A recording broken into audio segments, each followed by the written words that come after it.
Hey now, welcome back in the shed. I am Troy, this is Dave.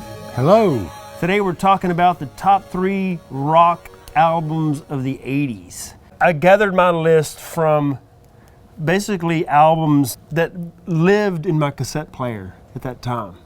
I think this is a futile experiment to try to come up with 3 albums from the 80s that are the best. I mean, to me, it's too deep and wide. It is deep and wide, and there's so many great albums from the 80s, but I mean, like I said, I picked my top 3 from thinking back to when I was in high school, cruising around in my truck, and whatever cassette lived in my cassette player for months and never came out. That's how I gathered my top 3. So. Well, I have a cassette that lived in my car, and it is Synchronicity by the Police.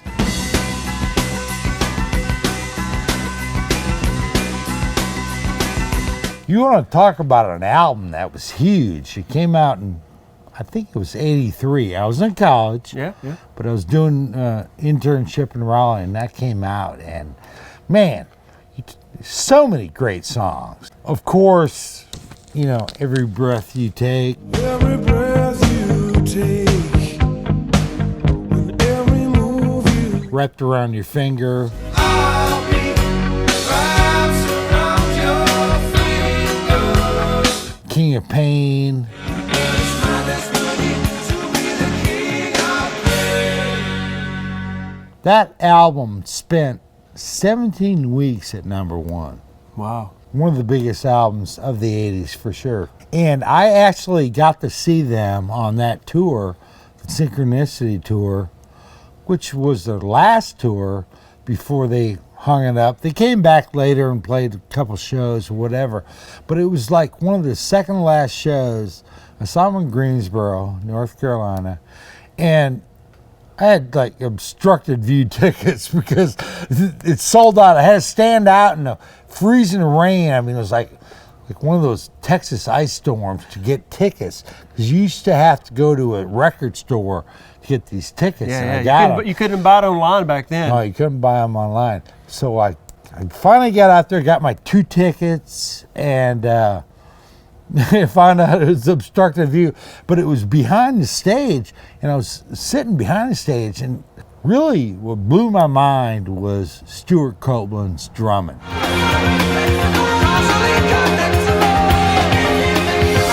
If we share this nightmare, we can dream spiritual smoking. He was just an amazing drummer. I walked out front, beat the security up to the front where I could see Sting playing, and of course the whole band. But the Police on Synchronicity, that was a great tour, and it was, I think, is worthy of the top 3. Well, my number 3 is from a band that this was their their second big album, but it was their third album, because I think they put out an album that was sort of it was almost, I think it was an EP, I'm not sure. You're going to be surprised by this. What do you think it is? You want to guess? Motley Crue. It's not Motley Crue. Shout at the Devil was a close one. That was one of my favorite albums of all time. It did not live in my cassette player as long as this one did. I love this album. Every song is just badass. The guitar playing is badass, but it's Rat, Invasion of Your Privacy.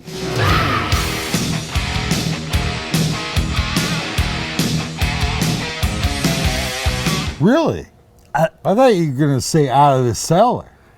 Out of the Cellar was their big album, you know, Yeah. because it had Round and Round.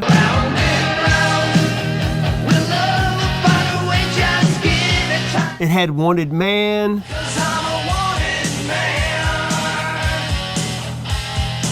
It had a lot of great songs on it, and Beau Hill produced that album, and he produced all those Rat albums Really? of the 80s, yeah. But Invasion Beau of Your... Hill, your buddy. My buddy Beau Hill, but Invasion of Your Privacy, man, every song on that album is they're so good, man. It's so well produced. Beau Hill did such an outstanding job producing those albums. The drum sounds, and you got Warren DeMartini on the guitar.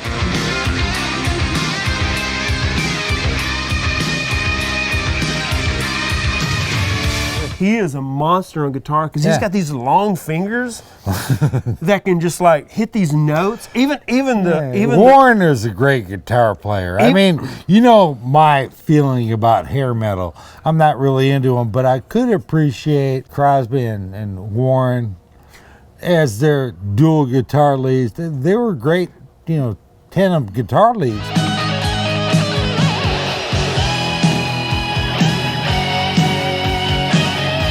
Rat had some great catchy songs, especially on that Out of the Cellar album for sure. Yeah. But Invasion of Your Privacy, they stepped it up a notch. It's struck by lightning.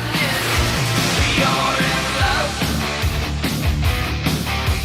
I actually was listening to it this week, man, just to prepare myself for this episode because it's one of those albums, when I got the cassette, it lived in my cassette player for probably 3 or 4 months. I listened to it over and over and over. You like your home, sweet home all alone. You will be calling back. Another reason I picked this album is because I can still listen to it today and still appreciate it and still love it.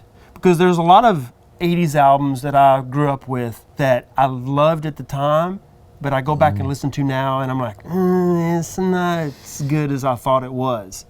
But Something tells me we're going to be hearing from Ozzy here. Because I'll follow you on that one, but not on Rat. I love Ozzy too.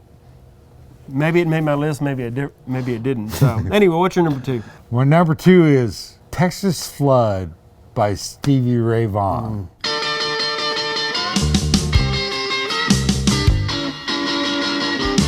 Came out in June of 1983. The whole story of Stevie Ray is that he got discovered at the Montreux Jazz Festival.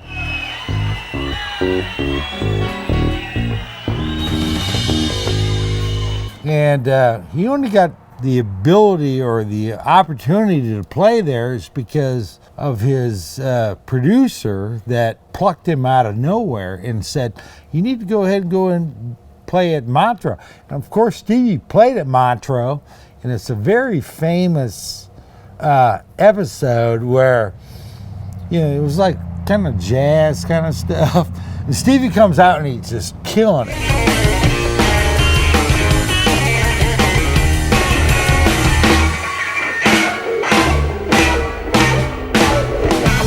Stevie comes out and he starts blowing everybody's brains out. They were expecting like more softer jazz stuff at the Montreux, and half the audience is booing and the other half is cheering.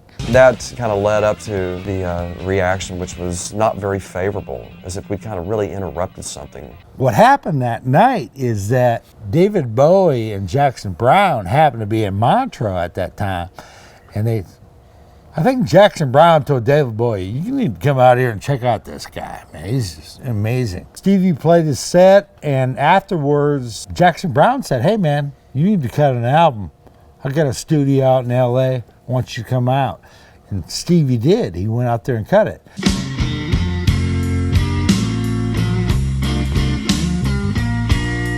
Of course, David Bowie also saw him at the same time and said, hey man, I want you to come play on this new album called Let's Dance.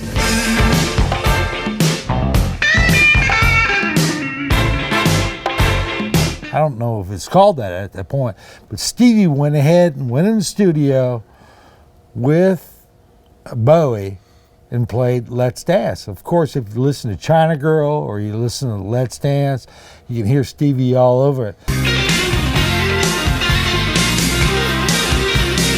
He ended up going out to LA and recording that album in like 2 days. And they brought it back. I think they remastered it in Austin or something. When David Bowie's tour came out for Let's Dance, he was going to get Stevie, and he wanted to pay him scale or something like that. And Stevie was like, well, you know what, I'm going to back out of that. And they got, another guy to cover for him on that tour, the Serious Moonlight tour. It was a big tour for David Bowie. That album, single-handedly, I have to say, resurrected the blues. And that album brought the blues back in the forefront. Of course, you know, I got it in college, and then I moved to Texas right afterwards and went and saw him on the that tour. It was actually the first album. Saw him at Fair Park at the band shell. Ended up seeing Stevie like 5 more times. He's really the greatest guitar player. I mean, I would agree. I would agree. Yeah. There's no one. He's Jimi Hendrix resurrected. He was resurrected, but there's no one that could ever hang with Stevie Ray Vaughan. He ended up playing, that last concert in Alpine Valley, Wisconsin, with Eric and all these, all these great guitarists. And I think Stevie Ray was probably the most talented guitar player alive ever. I have an album in my house that's all signed by Stevie Ray Vaughan and the whole band. I had the opportunity to meet him in Dallas at Sound Warehouse, and they were like, Stevie Ray Vaughan's going to be here. So I hauled ass down there, and I met him, shook his hand, and it wasn't long after that he passed. My number 2 is Tom Petty, Full Moon Fever.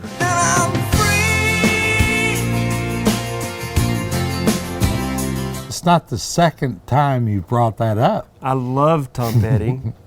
This was the album that sort of like really did it for me when it comes to Tom Petty. And it wasn't with the Heartbreakers, it was his first solo album. Oh, you're so bad.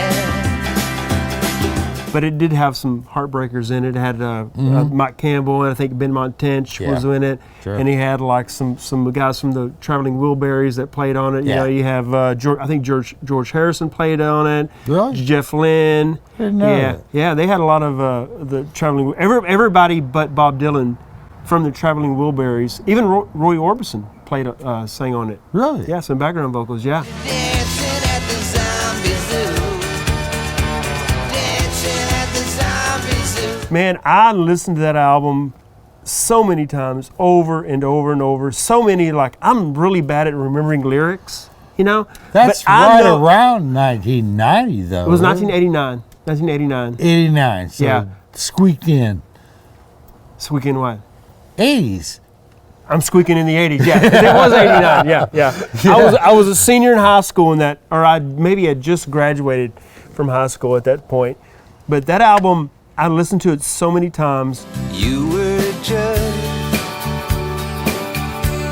a face in the crowd. And like I said, I'm horrible with remembering lyrics, but I know every word to every song on that album. Including the Zombie Zoo? I love the Zombie Zoo. I know you really love the Zombie Zoo. What are we talking about? Yeah, Zombie Zoo was a song that Tom Petty hated, that song. Yeah, exactly. Yeah. We talked about it. Yeah, but I love that song. I thought it was a great song. Dancing at the zombie zoo. I thought it was novelty. No, it's a novelty song for sure. But I think that is Tom Petty's greatest. I know a lot of people think Wildflowers is Tom Petty's greatest album. Well, of all they time, think that because it is. I would disagree. I love Full Moon Fever because it is so upbeat. Every song is like makes you feel good. It's a feel good album.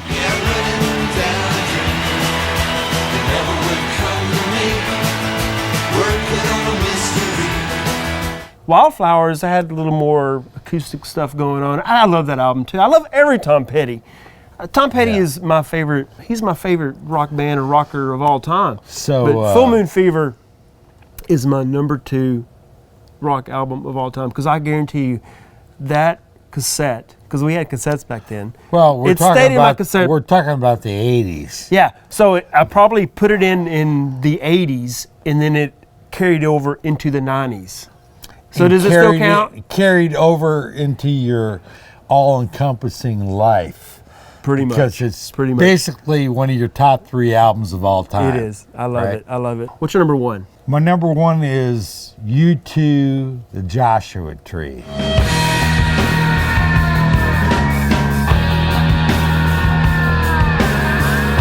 Came out in 1987. As I've told you before, I got really turned on to U2 in college with the War album. Of course, there's the War album, and then there was Under Blood Red Sky, and there's several other albums, but U2 had basically built up to this point where they came out with Joshua Tree, and I think it's their consummate album. You could argue Achtung Baby that came out right after that.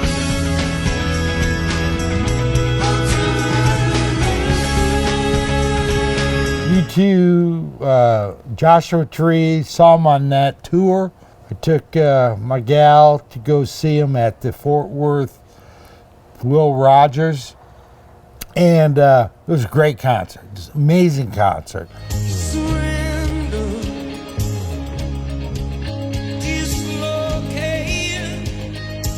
It was a concert that B.B. King opened up for one night, and they played When Love Came to Town. But I did what I did before love came to town. Phenomenal album. It had all these songs, Where the Streets Have No Name. Well, the streets have no name. I Still Haven't Found What I'm Looking For. But I still haven't found what I'm looking With or Without You. with or without you.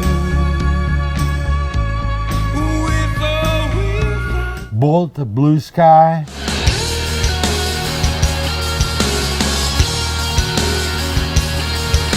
That many hit songs off one album, but they were at their pinnacle. And I was happy to see them when I saw them. I just want to say, I think that album is the best album of the 80s for me. I never liked U2.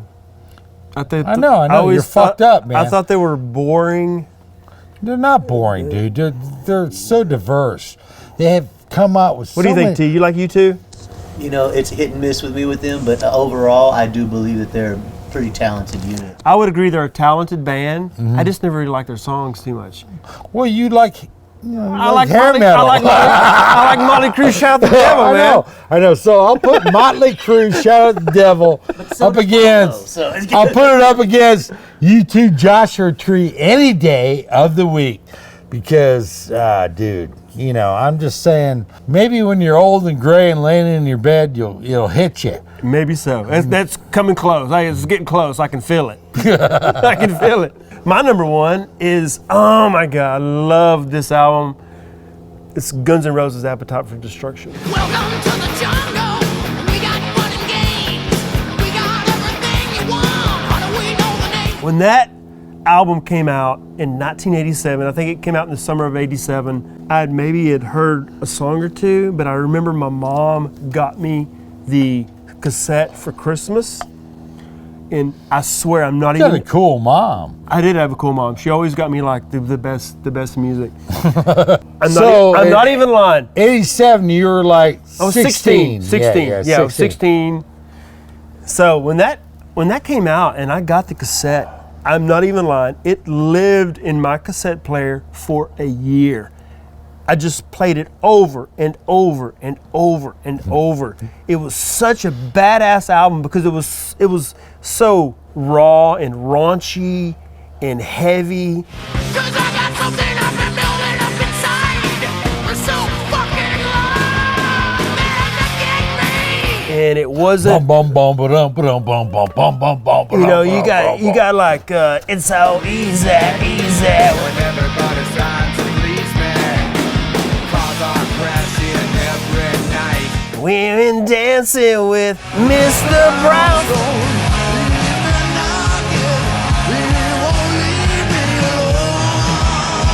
Baby, grab your knees, put Put your hands in the breeze.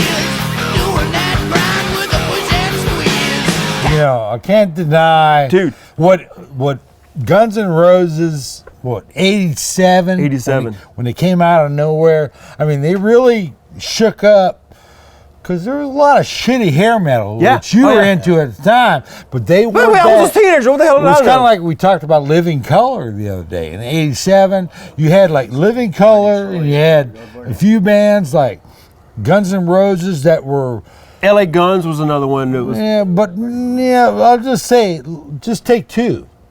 Take Living Color and Guns N' Roses. they pushed back against all that fucking poodle pop. Poodle You know- pop, yeah. you know what I'll call it. It was whiskey. I'm telling you, man. Yeah. I mean, I didn't like all that poodle pop. They somehow towed that line between hair metal, but like different, alternative almost. Yeah. Because Well, they they were weren't- just good, just and, heavy you rock. know, and we were talking about Living Color with Corey wearing the bicycle shorts. Yeah. Well, who else was wearing bicycle shorts back then? That's true. To me, they were removed from a lot of the hair. And I think that's what Poison and Motley Crue, because they were like fucking badass. I mean, they were like really great musicians, great freaking songs, and not in the same like poodle pop kind of era. You know what I mean? I know exactly what you mean. I mean, that album sold 30 million albums worldwide. I know. It was one of massive. the top I've got it. selling rock albums of all time. And it's so badass. I just wish the radio would quit playing Paradise City and Sweet Child of Mine all the time, because there's so many more great songs on that album.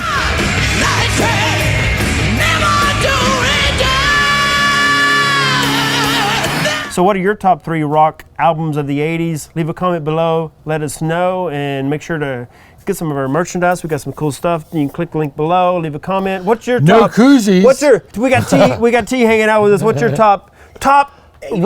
rock 80s 80s rock. 80s rock album? What would you think? Man, if you didn't say Appetite, I'd say Appetite. You say I'm Appetite. saying Appetite. Appetite. Yeah. Right. It changed the game. Yep. Before there was Nirvana, Nevermind, there was Guns N' Roses, Appetite for No, freaking Nirvana destruction. came out well after Appetite. Two years after. No, like 4 years after. No, what, 4 years? Yeah, you're right. I'm bad at math. Anyway, hey, we'll see you next time. Yeah, I'm bad at math.